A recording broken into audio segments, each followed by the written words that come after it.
Welcome to the AFR Saints channel, where we provide you daily content on your favorite team, the New Orleans Saints. Do us a favor and hit that subscribe button. Be sure to leave your comments below and smash that like button.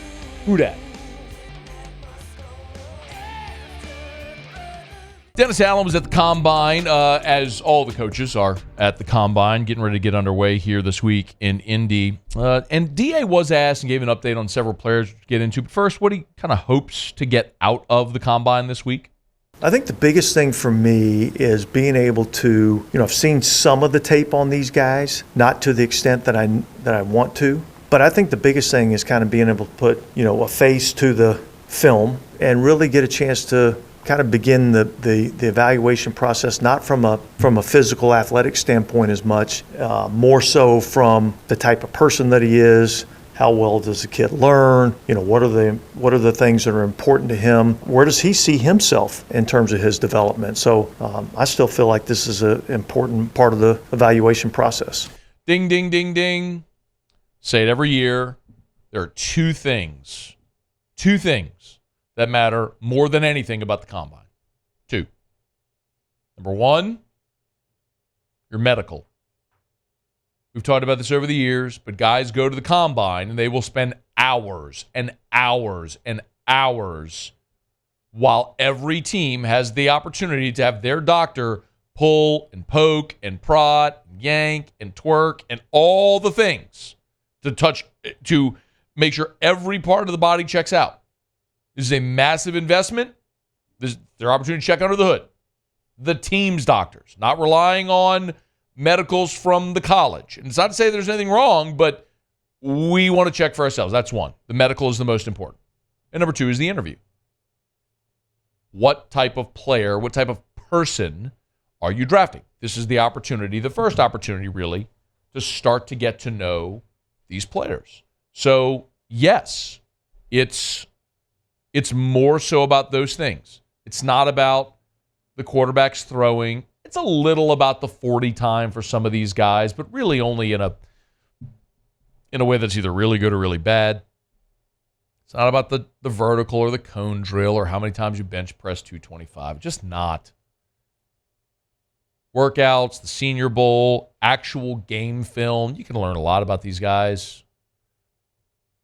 But, man, you go to the Combine and these teams have spies. They try to dig up everything they can on these players. They try to trick them into answers. When you are playing with millions of dollars of someone else's money, you better be right. And that's what these opportunities are really more about than anything else. So I completely believe DA when he said that. Of greater consequence, I think, right now is updates on some of the players on your roster and what may come of this. Now, I have been pretty staunchly in favor of the Saints drafting an offensive lineman at 14. And my hope is that one of the best players in the draft is there at 14. And actually, if you saw Mel Kiper's mock draft today, this for me is the absolute pie in the sky for me. This isn't for everybody. It's for me. The absolute pie in the sky best case scenario. Kiper, in his latest mock draft, has Olu Fashanu, the offensive tackle from Penn State, falling to the Saints at 14. And you can look at that guy and you say, man, this is an elite level left tackle. As a matter of fact, Kiper has him rated as the second best tackle in the draft behind Joe Alt from Notre Dame. But when you see what happens, is Williams Daniels May going 1, 2, 3, Marvin Harrison going 4, and then J.C. Latham going 5 to the Chargers, which would be a big surprise. He's got Rome Odunze 6 to the Giants, Joe Alt, the other offensive tackle from Notre Dame, going 7, Dallas Turner 8 to Atlanta, Malik Neighbors 9, Brock Bowers 10. You can see what happens. And then he also has J.J. McCarthy coming off the board at 12 to Denver, which I keep saying this. If you have 3, 4, 5 quarterbacks and 3 or 4 receivers come off the board before the Saints pick, somebody who is a top 10 talent in this draft is going to fall to you. My hope is it's an offensive lineman. I would love it if Fashanu from Penn State is sitting there for you at 14. That would be a dream scenario. You draft your franchise left tackle, and you hope to spend this offseason training Trevor Penning to get some value out of him, very likely as an interior player at left guard. And Dennis Allen knows how important this is for Trevor Penning. Look, here's the good news. The good news is that he's coming in with a clean slate. He's coming in healthy, so he's going to have an opportunity to go through a full off-season program, both from a lifting perspective and from a practice perspective. And I think those are two critical things when you're talking about, still a young guy. I know this is going into his third year, but he missed basically his whole rookie season. And then last year, he missed all the offseason program before, being put in as a starting left tackle. So I think this is going to be an important offseason for him. And I think being able to start on a clean slate with a lot of new eyes on you, I think will be beneficial for him. Look, it's a miss, right? He's a miss. You drafted him to be your franchise left tackle. He's not going to be that. That's a miss. But it doesn't mean he can't be a player, and even a starting caliber player. Not the best interior lineman in the NFL. But can Trevor Penning be a starting caliber player? We'll see. That's what this offseason's about. On the other side, here's an update on Ryan Ramczyk, who reportedly toured with the idea of retirement this offseason. Yeah, look, I think Ryan's getting better. He's obviously, he's got a knee that he and we are going to have to manage. But we feel much better about where he's at today than where he was maybe, a month and a half ago.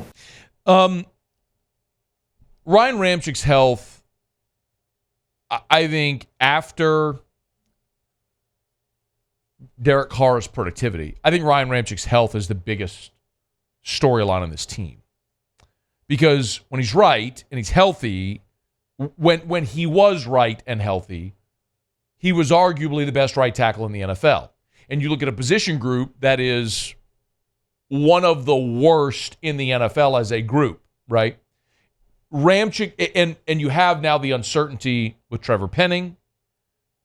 What do you do at left tackle? You have giant questions. You need answers. Well, Eric McCoy at center is an answer. Cesar Ruiz, your right guard, that's an answer. If you have a healthy, dominant Ryan Ramczyk, that's a big answer. You don't need more questions on the offensive line. So Ramczyk played in 12 games. He missed 5 games this last year with the knee. You heard Dennis Allen there say, we feel like we can manage it. Okay. He may never look like the all-pro caliber right tackle again, but can you keep him healthy? Oh, look, every Wednesday this season, when the first injury report came out of the week, there were 2 guys every week had their veteran rest day on Wednesday. Ramczyk, Jimmy Graham.